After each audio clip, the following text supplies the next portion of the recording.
Good morning. Welcome back to my channel Bolu and Chinnu.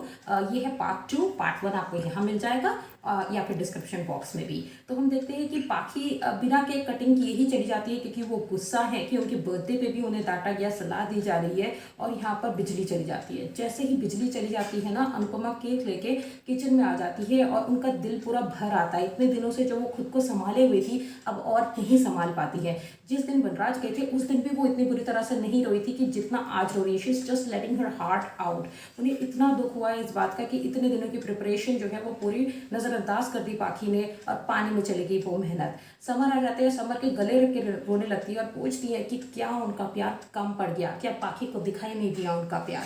इस पर summer कहते हैं कि उनका प्यार कम नहीं पड़ा है पर पाखी की समझ जरूर कम पड़ गई है। जो वो चालाकी और डिफ्रेंशिएट नहीं कर पा रही है काव्या की चालाकी और आपके प्यार के बीच में।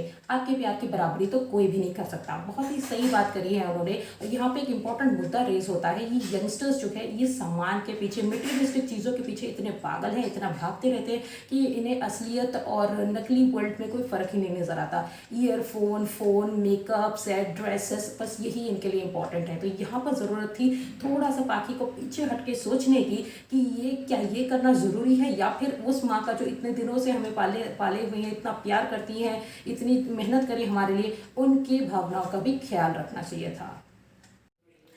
हाँ, तो इस सीन की शुरुआत होती है जब वो किचन में है और अभी भी रो रही है, अपसेट है और इसी बीच में उनको आ जाता है फोन काव्या का। तो इस सिचुएशन में भी वो डिग्निटी से कॉल उठाती हैं। चाहती तो वो उसका कॉल नहीं उठाती या कट कर देती, पर वो उठाती हैं और काव्या का शुरू हो जाता है वही आलाप। वो शुरू कर देती हैं कि क्या हुआ आपकी पार्टी का, आप तो बोलती थी कि आप कभी माँ बनना बंद नहीं करेंगी, तो क्या हुआ आपके बच्चे चले जा रहे हैं, एक एक करके सबको छीन लेगी अगर आप वनराज के बहाने से वनराज को अपनी तरफ आकर्षित करने की कोशिश करेंगी। तो इस पर बहुत ही सही रिप्लाई देती है और सीन बहुत ज़बरदस्त है। वो कहती है कि जब बच्चे बाहर जाते हैं, बाजार में जाते हैं, तो उन्हें गेम दिखाने के लिए मदारी होता है। वो मदारी का गेम देख के ना 5 मिनट के लिए बहुत एंटरटेन होते हैं और उस टाइम पे माँ को भूल जाते हैं। पर जैसे ये खेल खत्म होता है ना, सबसे पहले उनको माँ याद आती है। तो ये एनालॉजी जो है बहुत अच्छी है कि एंटरटेनमेंट करना कुछ समय के लिए, बच्चों का मन बहलाना, वो एक डिफरेंट चीज़ है, वो मदारी का काम है। पर जीवन भर की रिस्पॉन्सिबिलिटी, लाइफ लॉन्ग उनको संभालना, वो माँ का काम है। क्योंकि वहाँ पर जो है बहुत सारी चीज़ें होती है, बच्चे का हंसना, रोना, जिम्मेदारी, गलतियां, मिस्टेक समझाना, ये सब उसमें इंक्लूडेड होता है। तो ये काम है असली माँ का और ये तुम नहीं कर पाओगी। तो इस पे काव्या कहती है कि देखो पहले तो तुम्हें इतना विश्वास उस पर भी था, वनराज पे भी था, और क्या हुआ, आज वो मेरे साथ है, वो मेरे साथ रहने लगे हैं। तो इस पे अनुपमा कहती है कि वो इसलिए नहीं तुम्हारे साथ रहने आए हैं कि अपनी खुशी से, अगर उन्हें ये करना होता तो वो 8 साल पहले कर देते। उन्होंने ये इसलिए कदम उठाया क्योंकि पिताजी ने उनको उठा के जो है बाहर का रास्ता दिखा दिया था, और तुमने जो है राह चलती हुई चीजों को उठा के तुम इतना घमंड ना ही करो तो अच्छा है। तो ये एडवाइस देती है अनुपमा काव्या को और उनका मुंह हो जाता है छोटा सा। तो फ्रेंड्स, हम इसमें देखते हैं कि पाखी अपने कमरे में अपने बेड पर बैठी है और अपने फोटोग्राफ्स देख रही है, बहुत खुश हो रही है। तो थोड़ा बहुत मुझे यहाँ पे सरप्राइज लगा क्योंकि अभी अभी उन्होंने इतने मेंबर्स का दिल तोड़ा कि बेचारा घर उन्होंने केक कटिंग भी नहीं किया और अभी भी मतलब वो फोटोज देखे ही खुश हो जा रही हैं। पर अनुपमा आती है, वो कोई कंप्लेन नहीं करती है, वो नाराज भी नहीं है। हालांकि पाखी उन्हें मनाने की कोशिश करती है पर वो जो है सब कुछ भूल के फिर से पाखी को प्यार से बात करती हैं। और पाखी कहती है अपने रिटर्न, महंगे महंगे रिटर्न गिफ्ट्स और गेम शोज पे जो भी रिटर्न गिफ्ट्स मिले उनकी बात करती है। तो अनुपमा उन्हें याद दिलाती है कि तुम्हें याद रखना चाहिए वो चीज़ जो तुम्हारे पिताजी ने तुम्हारे लिए की है, ना कि वो चीज़ जो उन्होंने दी है। तो इस पे पाखी कहती है पर ये तो सभी का काम है। अनुपमा कहती है कि इतनी अच्छी पार्टी जो पिताजी ने दी, तुम्हें उसके लिए थैंकफुल होना चाहिए। पर अगेन पाखी का ये कहना है कि ये तो सभी का काम है, ये तो इट इज़ अ मस्ट। पर उन्होंने इतने महंगे महंगे रिटर्न गिफ्ट्स कौन देता है। तो यहाँ पर हमें देखने को मिलता है कि आजकल के यंगस्टर्स ना थोड़े थैंकलेस टाइप के हैं। मतलब कि वो पेरेंट्स को too much take the parents for granted. उन्हें लगता है कि ये तो पेरेंट्स का काम है, ये तो उनका फर्ज था, उन्होंने इससे ज्यादा क्या किया।